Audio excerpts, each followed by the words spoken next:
BRS MLC కవితపై case నమోదైంది. మల్లన్న ఫిర్యాదుతో మేడిపల్లి పోలీసులు కేసు నమోదు చేశారు. కవిత ఆదేశాలతోనే ఆమె అనుచరులు దాడి చేశారని మల్లన్న ఫిర్యాదులు పేర్కొన్నారు. మారణాయుధాలతో హత్యాయత్నానికి ప్రయత్నం చేశారని ఫిర్యాదులు వివరించారు.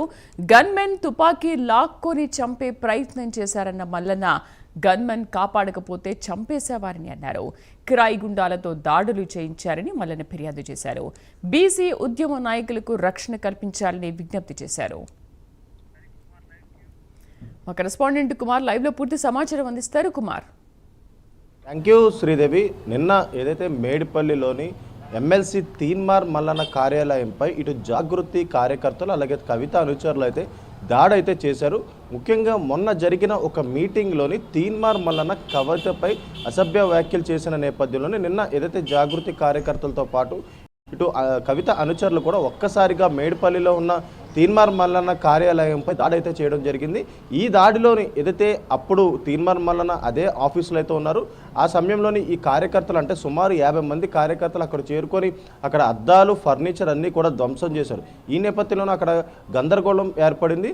ఆ తర్వాత తీన్మార్ మల్లన్న గన్ మ్యాన్లు ఏదైతే ఈ జాగృతి కార్యకర్తలు ఒక్కసారిగా దాడి చేయడానికి వచ్చిన సమయంలోనే వాళ్ళ దగ్గర ఉన్న పిస్టల్ అలాగే రైఫిల్తోని 5 రౌండ్ల గాల్లో కాల్పులు అయితే జరిపారు. ఈ కాల్పుల్లోని జాగృతికి సంబంధించిన ఒక వ్యక్తికి ఏదైతే ఈ బుల్లెట్స్ తగడంతో కూడా పూర్తిగా రక్తసిద్ధమైతే అయ్యింది. ఈ నేపథ్యంలో వెంటనే అతనిని దగ్గరలో ఉన్న ఆసుపత్రిలోకి అయితే తీసుకెళ్లడం జరిగింది.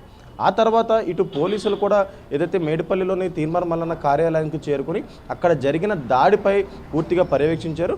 ఆ తర్వాత ఏదైతే తీన్మార్ మల్లన్న ఇచ్చిన కంప్లైంట్ ఆధారంగా ఇటు కల్వకుంట్ల కవితతో పాటు అలాగే మిగతా జాగృతి కార్యకర్తలపై కేసు కూడా నమోదైంది.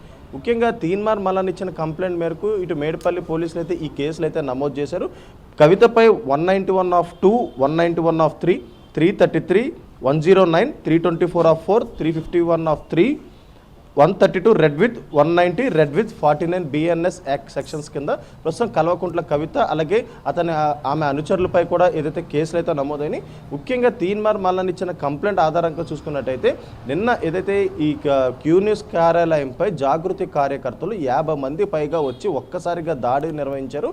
ఈ దాడిలోని మా గన్మ్యాన్లు కూడా కొన్ని గాయాలైతే అయినాయి. గన్మ్యాన్ దగ్గర ఉన్న గన్స్ తీసుకొని వాళ్ళు నన్ను చంపడానికి ప్రయత్నించారంటూ కూడా ఇటు తీన్మార్ మల్లన్న అయితే కంప్లైంట్ అయితే జరిగింది. అలాగే మరొక పక్క ఏదైతే బీసీకి సంబంధించి కూడా బీసీ డౌన్ కవితక్క జై అంటూ కూడా కొన్ని నినాదాలు చేస్తూ కూడా ఆమె కార్యాలయంపై దాడికైతే రావడం జరిగిందంటూ కూడా ఇటు తీన్మార్ మల్లన్న అయితే కంప్లైంట్ అయితే ఇవ్వడం జరిగింది.